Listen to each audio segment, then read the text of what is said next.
What is the correct constitutional medicine. Homeopathy में constitutional medicine जो है, सिंगल कॉन्स्टिट्यूशनल मायाज्मेटिक मेडिसिन हम लोग जिसको बोलते हैं, ये कौन सा करेक्ट है और किस चीज से, कौन से मेथड से प्रैक्टिस करने पर ये करेक्ट में हम लोग पहुंचेंगे। सबसे इंपॉर्टेंट है कि थ्योरेटिकली करेक्ट होना इंपॉर्टेंट नहीं है, इंपॉर्टेंट है पेशेंट को क्विक रिलीफ मिल रहा है कि नहीं, खास करके क्रॉनिक केसेस में। एक्यूट केस हुआ, बुखार हुआ, सर्दी हुआ, स्प्रेन हुआ, इंजरी हुआ, उसमें तो एक्यूट प्रिस्क्रिप्शन होता है, उसमें काफ़ी सारे आपके एंगल्स हैं, आप एक्यूट प्रिस्क्रिप्शन कीजिए, कोई प्रॉब्लम नहीं है। आज बात हो रहा है क्रॉनिक केसेस के लिए।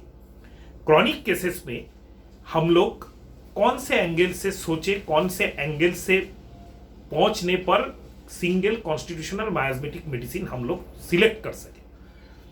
What are the method and what is the most perfect method. आप मेंटल लेवल पे चले जाए, माइंड सिम्टम्स के सेट्स में चले जाए, आप ऑर्गेनोपैथिक में चले जाए, 2 3 4 मेडिसिन, आप कोई भी, मैं किसी को क्रिटिसाइज करने के लिए वीडियो नहीं बना रहा हूं, इतने सारे मेथड्स हैं। अरे एक मेडिसिन को तुमने ठीक से पढ़ा ही नहीं, उसका पूरा तुमने जाना ही नहीं, तुम इसमें बिजी हो गए हो कि जो नाक्सभूमिका है वो मेंटली तो आर्डेंट है, बहुत हाई अचीवमेंट वाला है, बहुत आपका जो दिखावे वाला है, बहुत नाइट वॉचिंग करता है, बहुत दारू पीता है, बहुत एरोगेंट है, सब ठीक है। उसका उल्टा भी नाक्सभूमिका हो सकता है, नाक्सभूमिका माइल्ड भी हो सकता है, नाक्सभूमिका एकदम ऑपोजिट पाल्सिटी लाइक भी हो सकता है।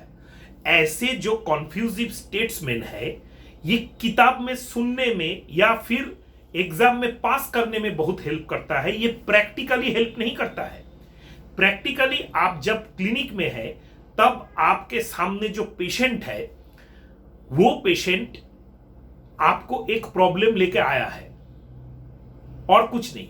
शायद वो डिप्रेशन लेके आया है, शायद वो एंजाइटी डिसऑर्डर लेके आया है, पैंक्रियाटाइटिस लेके आया है, पेटों में दर्द लेके आया है, गैस्ट्राइटिस का, जीआरडी का वाटर ब्रश लेके आया है, रिमेटॉइड आर्थराइटिस का पेन लेके आया है, एंकाइलोजिंग स्पॉन्डिलाइटिस का स्टिफनेस, इमोबिलाइज्ड स्पाइन लेके आया है, माइग्रेन का हेडेक लेके आया है, एक्जिमा लेके आया है, लाइकेन प्लानस लेके आया है, विटिलिगो लेके आया है, XYZ ब्रोंकियल एस्मा लेके आया है, कुछ भी लेके आया है, उस टाइम उसका fast we have to do a unprejudiced case taking.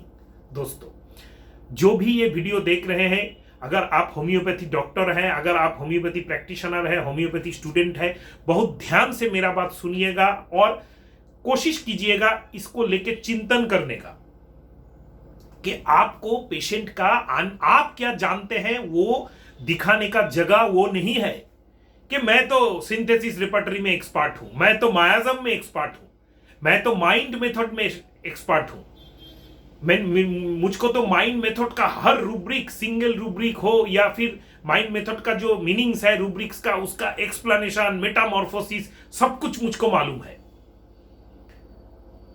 मैं तो ऑर्गेनोपैथिक रेमेडीज बहुत अच्छा तरह से जानता हूं, मैं तो ड्रेनेज रेमेडी बहुत अच्छा तरह से जानता हूं। ये जानना आपके लिए गलत नहीं है। आपके म्यान में बहुत सारे तलवार, तीर, भाले या फिर AK-47 से लेके कुछ भी बॉम्ब आपके अस्त्रागार में हो सकते हैं, ये रखना खराब बात नहीं है, लेकिन कब किसको यूज करें ये जानना जरूरी होता है। यही पॉइंट में मैक्सिमम होम्योपैथी डॉक्टर गलत कर जाते हैं और इसके लिए जो होता है उसका पेशेंट जो है ठीक नहीं होता है, घूमता रहता है। आप तो अनप्रिजुडिस जो केस टेकिंग है, ये वीडियो मैं क्यों बना रहा हूं, इंस्टाग्राम में, यूट्यूब में बहुत सारे ऐसे रील यंग होम्योपैथ्स के आते हैं जो MD भी कर चुके हैं, कोई PhD कर रहे हैं या PhD कर चुके हैं। वो लोग ऑर्गेनोन को इतना बारीकी से जानते हैं और पढ़ा रहे हैं छोटा छोटा रील के द्वारा, मेटेरिया मेडिका को इतना सुंदर एक्सप्लेन कर रहे हैं, बहुत अच्छा लगता है। लेकिन प्रैक्टिकली मैंने ठीक किया है ऐसा पेशेंट का टेस्टिमनी केस टेकिंग के साथ देना का अभाव होम्योपैथी में बहुत ज्यादा है। मेरे सार जो है डॉक्टर रविंद्र बर्मन कलकत्ता के, उनके चैनल में आप जा सकते हैं। मोर देन 5000 प्रैक्टिकल वीडियोस वहां पे अपलोडेड है। मैं भी कोशिश करता हूं, लेकिन एक्चुअली हम लोग यंग प्रैक्टिशनर हैं, हम लोग जहां पे प्रैक्टिस करते हैं वहां पे पेशेंट को लाइव दिखाना थोड़ा प्रॉब्लम होता है, जगह भी नहीं है, टाइम का भी प्रॉब्लम है।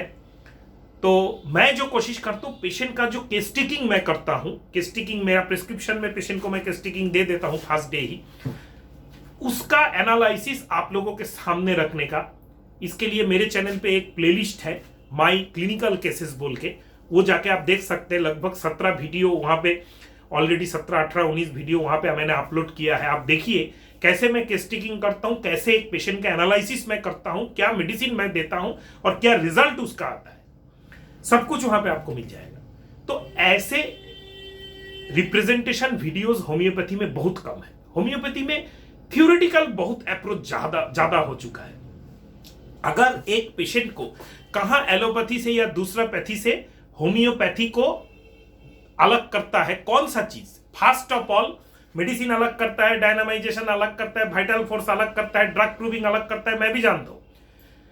First of all case taking, case taking कोई भी पैथी में नहीं किया जाता है, वहां पे केस हिस्ट्री लिया जाता है, हम लोग केस टेकिंग करते हैं, दूसरे में डिफरेंस है। केस टेकिंग जो होता है होम्योपैथी में, it is a art and science, art ज्यादा साइंस कम। During conversation of the patient कैसे केस टेकिंग करना है, केस टेकिंग के ऊपर मेरे चैनल पे अलग से एक प्लेलिस्ट है, जाके आप जरूर देखिए, उसमें आपको पता चल जाएगा how to take acute case, कौन सा सिम्टम्स कैसे लेना है, कैसे इंपॉर्टेंस देना है, how to take chronic case, कैसे सिम्टम, गोल्डन रूल्स के ऊपर वीडियोस है, कैसे सिम्टम्स लिया जाता है। पेशेंट अगर आप है, पेशेंट के ऊपर भी, पेशेंट को कौन कौन सा पॉइंट जानना है, कौन कौन सा पॉइंट समझना है, उसके ऊपर भी मेरे चैनल पे वीडियो है, जाके देखिए। तो केस टेकिंग अनप्रेजुडिस्ड अगर ना हो और एकदम टू द पॉइंट अगर ना हो, तो आपका मेडिसिन गलत हो जाएगा। एक पेशेंट है, एजेड पेशेंट है, 70 प्लस एज का, एज पर एग्जाम्पल, आपको बोल रहा है डॉक्टर साहब मेरा कमर में कल से दर्द बहुत हुआ है। तो आप बैठ गए कि आपका पसीना कैसा है, आपका टांग दिखाइए, आपका डिजायर, आपका एवर्शन, आपका मेंटल सिम्टम्स, कुछ नहीं होगा। आपको फास्ट, जुडिशियसली, अनप्रेजुडिस्डली पूछना यह है कि क्यों कल से दर्द हुआ है, कल क्या किए थे। नहीं डॉक्टर साहब कल छत में चढ़े थे, वहां पे छत के ऊपर और छोटा एक छत्ता है, वहां पे एक चीज पड़ा था, उसको ऐसे करके उठा रहे थे, तो ये जो स्प्रेन हुआ टू लंबे करके हाथ देने के लिए जो स्प्रेन हुआ, यहां पे सबसे अच्छा मेडिसिन जो काम करता है वो है रास्टक्स। आप रास्टक्स 1 10 पोटेंसी में दीजिए, 2-3 डोज, पेशेंट का विद इन 24 आवर्स पेन चला जाएगा। हाई पोटेंसी एक्यूट केस में 100%। Potency should be high in acute cases, not less than 200 1 m, whatever may be the fever, और इसके ऊपर अलग से एक वीडियो लाऊंगा मैं। तो ये एक इंपॉर्टेंट पार्ट है। वैसे ही ऐसा ही कमर दर्द अगर कोई 6 महीना, 1 साल, 2 साल का लेके आए, तो उसमें आप definitely physical general, mental general, particular का modality, general modality, seasonal modality, time modality, past history, family history, suppression का हिस्ट्री, सब कुछ लीजिए। मेंटल सिम्टम्स लेके आप कॉन्स्टिट्यूशनल बायोस्मेटिक मेडिसिन आप सेट कीजिए। तो ये अप्रोच होता है कि ऑर्गेनोपैथिक रेमेडी कहां दे, कॉन्स्टिट्यूशनल रेमेडी कहां दे, और कॉन्स्टिट्यूशनल रेमेडी जब आप दे रहे हैं वहां पे आप माइंड सिम्टम्स को ही इतना क्यों इंपॉर्टेंट दे रहे हैं। डेफिनेटली आप माइंड सिम्टम्स लेंगे। Who is not ardent, is not knocks भूमिका, हम भी जानते हैं, सबको ही जानता है। और हर एक रेमेडी का छोटा छोटा सिम्टम जो अभी तक प्रूव ही नहीं हुआ है, रिपीटेडली वेरीफाइड ही नहीं हुआ है, सिंथेसिस रिपर्टरी में शायद एक जगह पे वो एकदम 3rd ग्रेड में है, उसको पकड़ के आप प्रिस्क्रिप्शन कर रहे हैं और फेल्यूर बढ़ रहा है। और बहुत सारे केसेस मेरे पास ऐसे आते हैं, ऑनलाइन से तो खास करके बहुत ज्यादा आते हैं, बहुत सारे स्टेट से आते हैं कि डॉक्टर साहब ऐसे इतने बड़े होम्योपैथ को दिखाया जो ये सिम्टम्स, वो सिम्टम्स, ये मेथड से ट्रीटमेंट करते हैं, मुझको ठीक नहीं हुआ। Case taking is not a very difficult task दोस्तों। केस टेकिंग बहुत इजी है होम्योपैथी में। केस्टिकिंग का मेरा जो वीडियो मैंने जो पहले बोला प्लेलिस्ट चाहिए केस्टिकिंग की, देखिए बहुत ही इजी फॉर्मेट है, उसमें हर पेशेंट का केस्टिकिंग कीजिए। उसके बाद सिंपली मेजॉरिटी मैं बोलता हूं, अगर फिजिकल जनरल में स्ट्राइकिंग सिम्टम्स आपका मिल जाए, फिजिकल जनरल मतलब छोटा सा रिकैप कर देता हूं, पसीना, पानी का प्यास, टांग, फिजिकल मेकअप, फिजिकल टेंडेंसीज कोई है छोटा से आज तक आपका, उसके साथ desire, physical aversion, physical intolerance of food, अच्छा उसके साथ आपका टेंडेंसी टू कैच कोल्ड है कि नहीं है, गर्मी heat cold relation, hot and chilliness कितना है पेशेंट में, 1 पॉजिटिव, ट्रिपल पॉजिटिव या 4 पॉजिटिव क्या है, उसके साथ हम लोग स्टूल एंड यूरिन में कोई चेंजेस है कि नहीं, ये जनरल सिम्टम्स मानते हैं हम लोग, या फिर जनरलाइज्ड पर्टिकुलर जो प्रॉब्लम पेन या इचिंग लेके पेशेंट आया है या डिस्कम्फर्ट वो जनरलाइज्ड है कि नहीं, बार बार रिपीटेडली पेशेंट बोल रहा है कि नहीं। This is the important part of homeopathy. अगर फिजिकल जनरल में स्ट्राइकिंग कैरेक्टरिस्टिक मेडिसिन आपको निकल आए और वो मेडिसिन देने का उस जगह में आपका एस्टेब्लिश्ड हो जाए, तो डेफिनेटली आप वही मेडिसिन पेशेंट को दीजिए, बहुत अच्छा काम करेगा। डेफिनेटली आप मेंटल सिम्टम स्ट्राइकिंग अगर आप ले सकते हैं, उतना एक्सपीरियंस आपका है, तो उसमें भी आप उसको कोरिलेट कीजिए। मेंटल सिम्टम्स लेना बहुत डिफिकल्ट होता है इस कारण के कि मेंटल सिम्टम्स लेने का जो आर्ट है सबको नहीं आता है। अगर किसी को आ जाता है, आप किताबी बातों में मत जाइए, दूसरा डॉक्टर, ये डॉक्टर ने बोला है या फिर मैंने भी बोला है ऐसा करो तो ऐसा होगा, उसमें मत जाइए। आप जाइए इस जगह के ऊपर कि मैंने ये दे के देखा है और इससे पेशेंट ठीक हुआ है। Real time experience in very important in homeopathy. जो कर सकता है वही कर सकता है और उससे अच्छा कर सकता है। जो किताब में या वीडियो में देख के इंस्पायर्ड होके करना स्टार्ट करेगा वो गलती करेगा ही करेगा। हाँ, अर्ली प्रैक्टिशनर्स गलती करके करके ही ठीक होते हैं, कौन सा मेथड कौन सा चीज सोचने में। लेकिन प्रॉब्लम यह है कि होम्योपैथी में कोई जहां पे आर्ट 70% साइंस 30% हो जाता है, the application of homeopathy, not the science of homeopathy.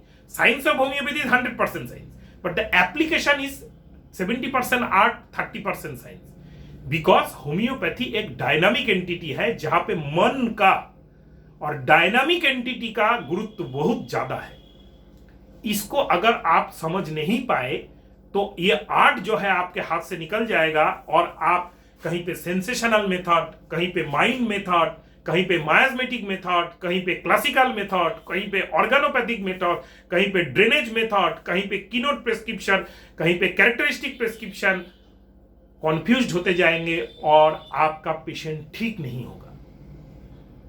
अगर कुछ जानना चाहते हैं इस रिलेटेड तो डेफिनेटली वीडियो के नीचे कमेंट बॉक्स में कमेंट कीजिए। हर कंस्ट्रक्टिव एंड इंक्विजिटिव कमेंट का मैं आंसर देने का कोशिश करता हूं। नमस्कार दोस्तों।